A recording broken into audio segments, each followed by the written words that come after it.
Okay, चलिए फिर ये ऑब्वियसली आज का सबसे बड़ा क्यू यही है, जो आज थर्ड फेज ऑफ इलेक्शन हो रहा है। और ये इसमें एक चीज़ अब लोगों को समझनी होगी कि बहुत सारे लोग बहुत सारी चीज़ें कह रहे हैं कि क्या हो रहा है इलेक्शन में, क्या इंडिया वापस आ रहा है या नहीं आ रहा है, सट्टा बाजार ये कह रहा है, वो कुछ कह रहा है। मैं दो तीन चीज़ें कहूँगा। आज का जो इलेक्शन है वो ड्यूरिंग द डे ऑब्वियसली थोड़ी बहुत रिपोर्ट आती रहेंगी कि क्या हो रहा है, क्या नहीं हो रहा है, कितना वोटिंग परसेंटेज है। सबसे बड़ा क्यों है क्योंकि पिछले 2 बार में वोटिंग परसेंटेज के कारण मार्केट गिरा था। ठीक है, मैं ये बोल रहा हूँ कि कई लोगों को वोटिंग परसेंटेज के आंकड़ों से ज़बरदस्ती कन्फ्यूजन हो रही है। इससे इसका फाइनल रिजल्ट से कोई लेना देना है नहीं, जो वोटिंग परसेंटेज है उसका। ठीक है ना। और आपका जो इन्वेस्टमेंट डिसीजन है ना, वो इसके बेस पर आधारित नहीं हो सकता कि वोटिंग परसेंटेज क्या हो रहा है। मतलब वोटिंग परसेंटेज कम है तो आप सेल करेंगे, वोटिंग परसेंटेज ज़्यादा है तो आप बाय करें, ये नहीं हो सकता। और मैं फिर लोगों को कह रहा हूँ, लाइन रिपीट करिए कि वोटिंग परसेंटेज का फाइनल आउटकम से मुझे नहीं लगता कि कोई कोरिलेशन है। किसी को समझ में नहीं आ रहा है क्योंकि कई चीज़ें हुई हैं। जैसे अमित शाह जी ने भी एक्सप्लेन किया था कि कई कारण हैं जिसकी वजह से वोटिंग परसेंटेज कम हुए हैं। गर्मी है, बहुत लोगों के नाम चेंज, मतलब वोटिंग एरियाज चेंज हुए हैं, बहुत कुछ हुआ है तो इस वजह से। लेकिन मैं ये इसलिए भी कह रहा हूँ लोगों को क्योंकि हम इतिहास की सबसे बड़ी बुल मार्केट में हैं, उसमें अपने डिसीजन इस चीज़ पर ना बेस करें कि इलेक्शन में क्या होगा।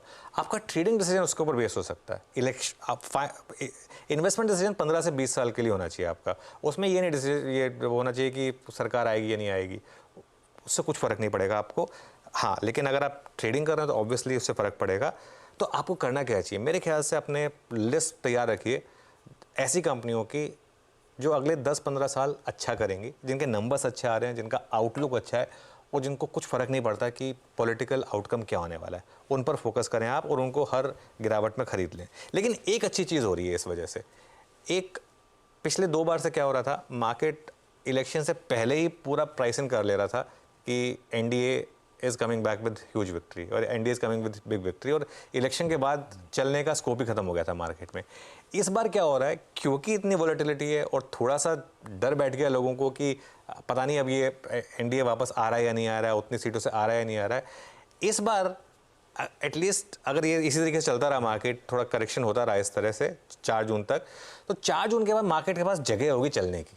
अब तक क्या था, पिछली 2 बार क्या था, मार्केट के पास जगह ही नहीं थी चलने की इलेक्शन रिजल्ट के बाद भी। इस बार इलेक्शन रिजल्ट के बाद मार्केट में जगह होगी चलने की, तो इसके लिए इस बार 4 जून का जो आउटकम है वो काफ़ी इंटरेस्टिंग होने वाला है। अगर एनडीए जीत गया, जो कि मेरा बेस केस सिनेरियो है, इन दैट केस मार्केट में थोड़ी जगह होगी इवन इलेक्शन के रिजल्ट के बाद एक रैली की। क्योंकि वरना अगर आप पहले ही अगर 23,500 23,600 पे पहुंच जाते, उसके बाद मार्केट में चलना ही नहीं था, चाहे 400 सीटें ले आते। इस बार क्या होगा, अब आप 400 छोड़ दीजिए, 350 सीटें भी आ गई अगर, तो भी मार्केट बहुत तेज़ी से चलेगा क्योंकि थोड़ा डर बैठ गया मार्केट में। वो डर किस वजह से बैठा है, किसने बिठाया है, पता नहीं मुझे, लेकिन उसका एक सहारा आपको मिलने वाला है यहाँ पर अगर मार्केट का इलेक्शन में फेवरेबल रिजल्ट आया तो। हाँ, चलिए, वैसे फेज 1 था 19 अप्रैल को, उस दिन निफ्टी बंद हुआ 2/3% ऊपर।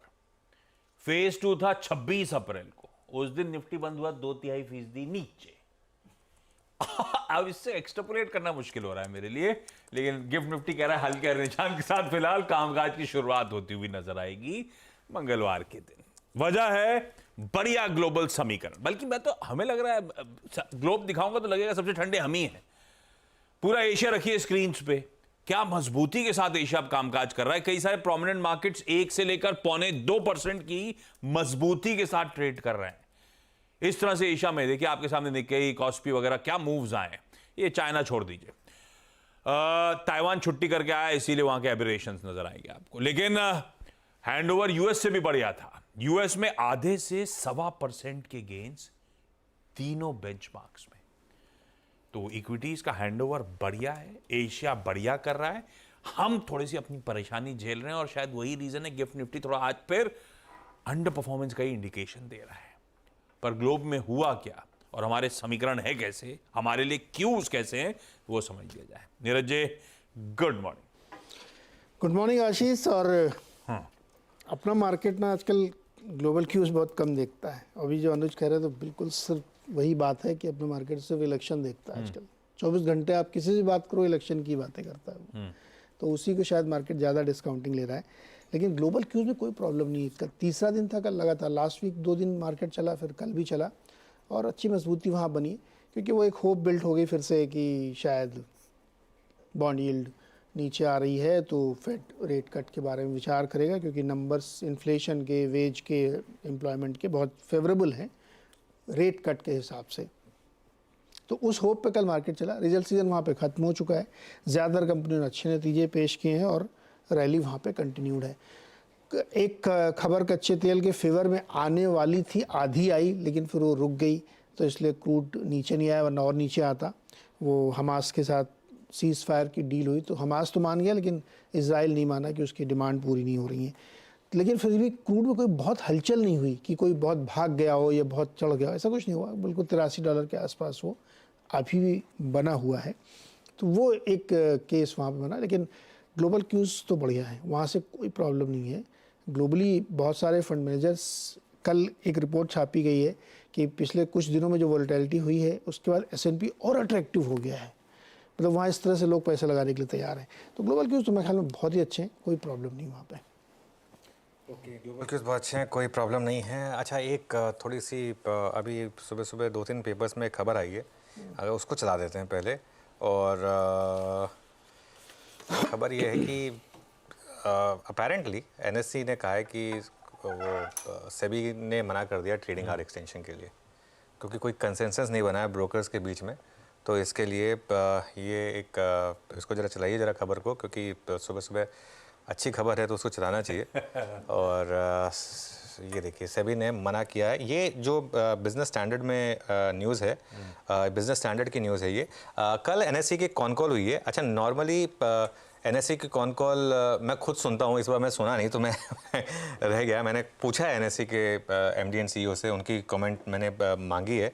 लेकिन वो जो बिज़नेस स्टैंडर्ड में है, बिज़नेस स्टैंडर्ड में आया है कि proposal has been shelved for now, मतलब अभी के लिए ट्रेडिंग आवर्स एक्सटेंड नहीं होंगे। ये एक मतलब यहाँ से कंफर्मेशन आ रही है। एक मैं अपनी गेस्ट टीम को रिक्वेस्ट करूँगा, अगर एनमी से फटाफट फ़ोन लगाएं और उनसे ज़रा एक रिएक्शन की रिक्वेस्ट करें। पिछली बार हमने एनमी से बात की थी जब ये उनका प्रपोजल गया था।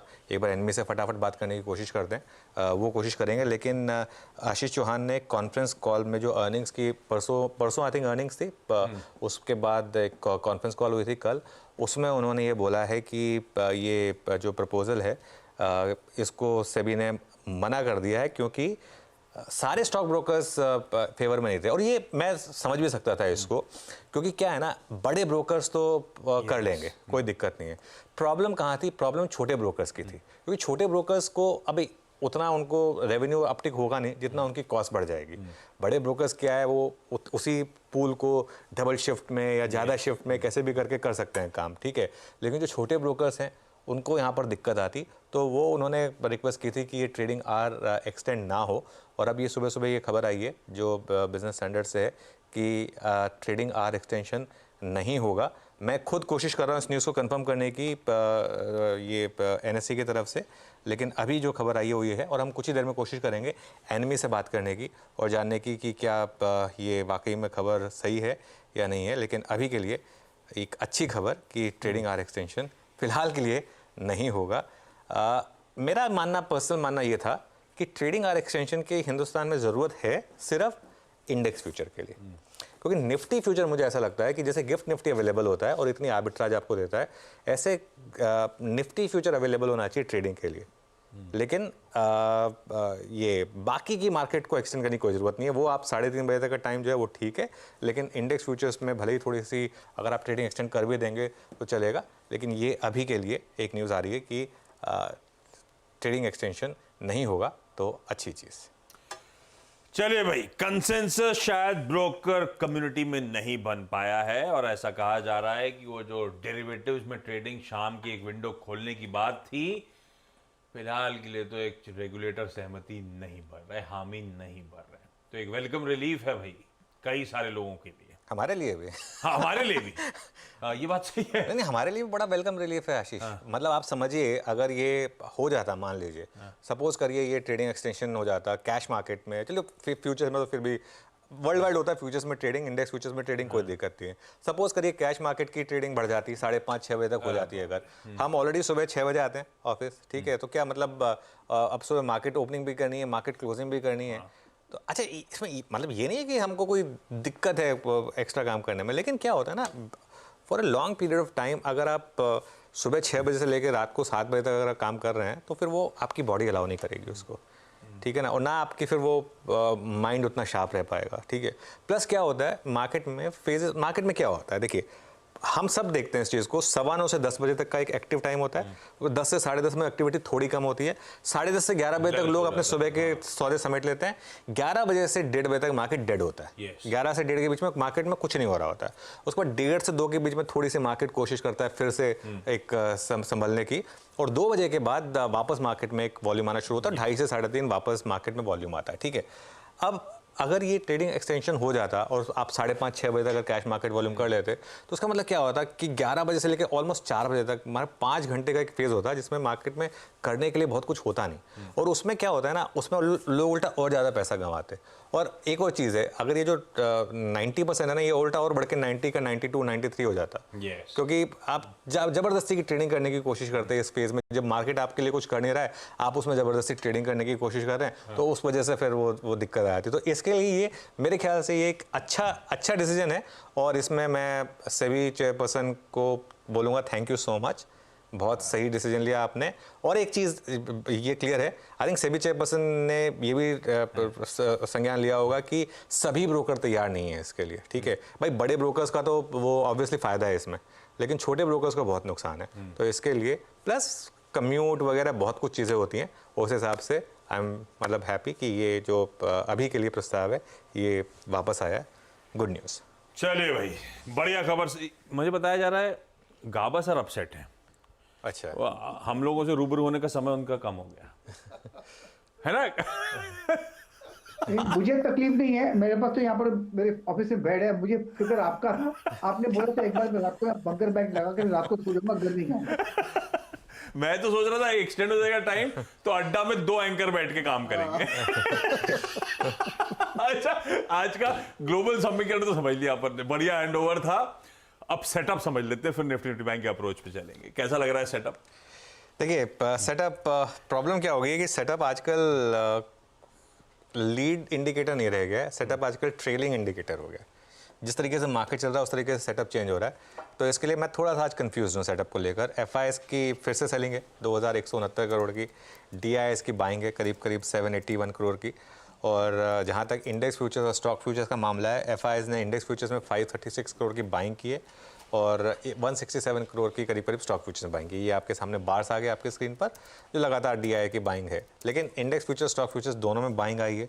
अच्छा, कल मुझे लग रहा था कि दोनों में सेलिंग है तो पॉजिटिव है, आज लेकिन वो पॉजिटिव हुआ नहीं, आज दोनों में बाइंग है तो वैसे नेगेटिव पर हो सकता है आज नेगेटिव ना हो, तो ये सेटअप पूरा का पूरा बदल चुका है विद इन इंडेक्स फ्यूचर्स। लेकिन बहुत इंटरेस्टिंग चीज़ हुई, बैंक निफ्टी जो कि ज़्यादा स्ट्रॉन्ग था उल्टा वहाँ पर सेलिंग हुई, और निफ्टी जो वीक था वहाँ पर बाइंग हुई, करीब 1000 करोड़ की बाइंग हुई निफ्टी में, और स्टॉक निफ्टी बैंक में करीब 500 करोड़ की सेलिंग हुई।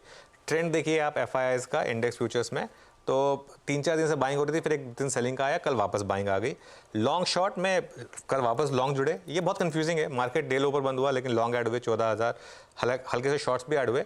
और अगर आप ओवरऑल देखें लॉन्ग शॉर्ट तो 45% वर्सेस 55%, जो एक समय के लिए हम लॉन्ग्स के फेवर में चले गए थे, अब वापस हम शॉर्ट्स के फेवर में हैं।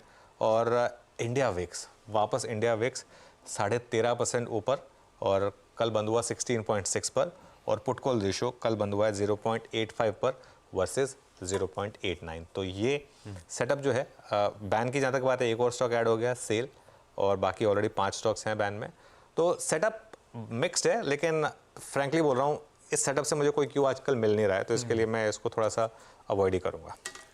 ठीक है, और अपफ्रंट तो खैर वर्ड ऑफ कॉशन मिल ही गया अपन को निफ्टी या मार्केट्स की चाल के रिलेटेड।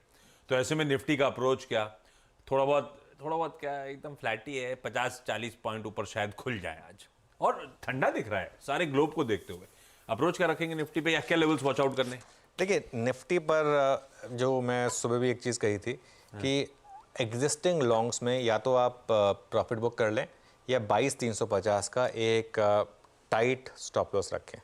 दो में से एक चीज़ करें, जो आपको अच्छा लगे वो करें। लेकिन एक अगर आपने अच्छा पैसा बना लिया है ना, अब थोड़ा सा एक बार के लिए कॉशन रखने में कोई बुराई नहीं है। वो मैं इसलिए कह रहा हूँ विक्स जिस तरीके से बढ़ा, बाकी मुझे कोई दिक्कत नहीं है मार्केट में। और मैं अभी भी कह रहा हूँ मेरा वो 2, 3, 4, 5, 6 का टारगेट इंटैक्ट है। लेकिन क्या होता है ना, बीच बीच में थोड़े से कई बार फेजेस आते हैं, हो सकता है मार्केट आपको बेटर एंट्री अपॉर्चुनिटी दे रहा हो। सपोर्ट ज़्यादा डिस्कस करना जरूरी है यहाँ पर। 22,400 से 22,425 कल का लो है यहाँ पर, और 20 डे एक्सपोनेंशियल मूविंग एवरेज भी यहीं पर प्लेस्ड है। और बड़ा सपोर्ट जो है आपका वो है 22,250 से 22,350, जो कि ऑप्शंस के हिसाब से है, ठीक है ना। रेजिस्टेंस कहाँ पर आएगी? यहाँ पर आएगी 22,550 से 22,600 कल का हाई जोन, और बड़ी रेजिस्टेंस 22,610 से 22,670 यहाँ पर रेजिस्टेंस है। तो सेल ट्रेड भी है 22,475 से 22,525, और एक 22,600 का स्टॉप लॉस रखें। और अगर कहीं स्टेबिलिटी आई अगर, तभी हम इसको सोचेंगे कि इसमें बाय करना है या नहीं करना है आपको। और एक स्टॉप लॉस उसमें आप इन दैट केस आपको रखना चाहिए डे लो का। तो ये एक आपके लिए एक स्ट्रेटजी होगी। ठीक बात, ये है निफ्टी 50 और रखिएगा साथ में इंडिया विक्स पे नजर। देखते हैं आज किस तरह का बिहेवियर रहता है भाई साहब का। निफ्टी बैंक, आशीष निफ्टी बैंक पे आऊँ से पहले मैं एक बार वो कॉन्फ्रेंस कॉल की मेरे को एनएससी की फाइल आ गई है, मैं एक बार जरा उसको पढ़ने की कोशिश कर रहा था। जरा आप 2 मिनट गाबा से बात करिए, तब तक इस टॉपिक पर बिल्कुल मैं आता हूँ आपके पास। तो और डिटेल क्लियर हो जाएगी। वो कॉन्फ्रेंस कॉल में शायद आशीष चौहान साहब ने बोला है कि रेगुलेटर सेबी से एक्सटेंशन ऑफ आवर्स के लिए मंजूरी नहीं मिली है। खैर, बाजार की चाल अपनी जगह है। निफ्टी ऊपरी से ठंडा जरूर पड़ रहा है, पर आपने नोटिस करोगे क्या तगड़ा स्टॉक स्पेसिफिक एक्शन है। कल रिजल्ट्स पे 3 निफ्टी के रिजल्ट्स, और क्या शार्प मूव्स थे। कोई ब्रिटानिया गजब कर गया कल के ट्रेडिंग सेशन में, 6-7% की मजबूती। खराब नंबर्स पे टाइटन 7% गिरा, कोटक अच्छे नंबर्स पे 5-6% का मूव था। ये निफ्टी के नंबर्स थे। कल हम लोग पीएफसी आरईसी की सुबह चर्चा कर रहे थे। वायदा में टॉप मूवर्स आपको पीएफसी आरईसी नजर आएंगे। क्या तगड़ा दबाव उन दोनों स्टॉक्स में देखने को मिला। गोदरेज प्रॉपर्टीज अपने वो एनालिस्ट कॉन्फ्रेंस कॉल के अपडेट्स के बाद क्या मूव, क्या गजब के स्टॉक स्पेसिफिक एक्शन था। ऐसे में पैनल को दिखाइए सुबह, इस पैनल के पास चलेंगे और इनसे अपन लोग सारी बातचीत करेंगे। कुछ देर में बहुत बढ़िया ट्रेडिंग आइडियाज भी लेंगे, लेकिन पहले निफ्टी बैंक के समीकरण और अपने बिग स्टॉक्स। क्या है निफ्टी बैंक की कहानी? देखिए निफ्टी बैंक प्राइवेट बैंक्स की वजह से थोड़ा सा स्ट्रांग है कंपैरेटिवली, और 10 और 20 डेमा से अभी भी निफ्टी बैंक में थोड़ा कुशन है, जो निफ्टी में उतना नहीं है फिर भी, लेकिन बैंक निफ्टी में है। यहाँ पर फर्स्ट सपोर्ट आएगा आपका 48,780 पर, जो कि आपका 10 डे एक्सपोनेंशियल मूविंग एवरेज है, और बड़ा सपोर्ट आएगा आपका 48,400 पर, जो कि 20 डे एक्सपोनेंशियल मूविंग एवरेज है। रेजिस्टेंस आपको मिलेगी 49,252 पर कल का हाई, और फिर 49,500 जो ऑप्शंस के हिसाब से है। यहाँ पर ज़्यादा रणनीति में दूंगा नहीं, क्योंकि थोड़ा सा मार्केट बहुत वॉलेटाइल है, इसके लिए थोड़ा अवॉइड ही कर रहे हैं हम ज़्यादा लार्ज ट्रेडिंग यहाँ पर।